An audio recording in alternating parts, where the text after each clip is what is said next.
Le laboratoire Réaction et Génie des procédés est rattaché au Centre national de la recherche scientifique et à l'Université de Lorraine. Il est implanté sur 3 sites.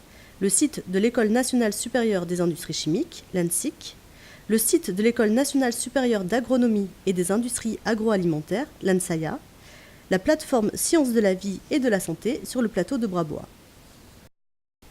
Alors, je vous le dis tout de suite, le génie des procédés, ce n'est pas les chercheurs du laboratoire qui se prennent pour des génies. Non, le génie des procédés vient du terme anglo-saxon « chemical engineering », qu'il faudrait normalement traduire par « science de l'ingénierie chimique ». Quand un chimiste ou un biologiste a conçu une nouvelle molécule ou un nouveau produit dans son laboratoire, il en obtient en général quelques grammes.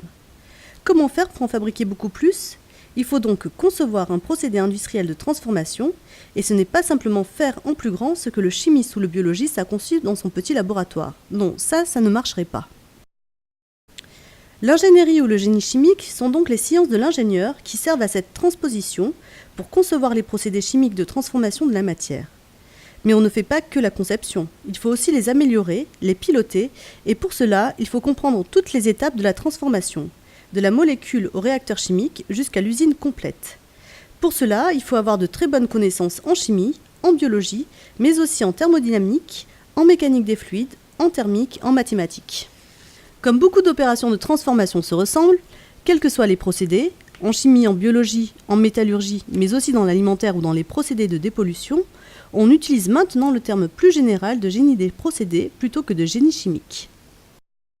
Si on ne fait pas bien cette conception des procédés, on rencontre beaucoup de problèmes. Des usines très polluantes, des pollutions aquatiques et atmosphériques, des accidents et des produits pas très respectueux de l'homme et de l'environnement. Ah non, ça, on ne veut plus voir cela. Faire des recherches en génie des procédés, c'est donc contribuer à développer les nouveaux produits et les nouveaux modes de production de demain, plus propres, plus sûrs, plus économiques en matières premières et en énergie et qui génèrent moins de CO2.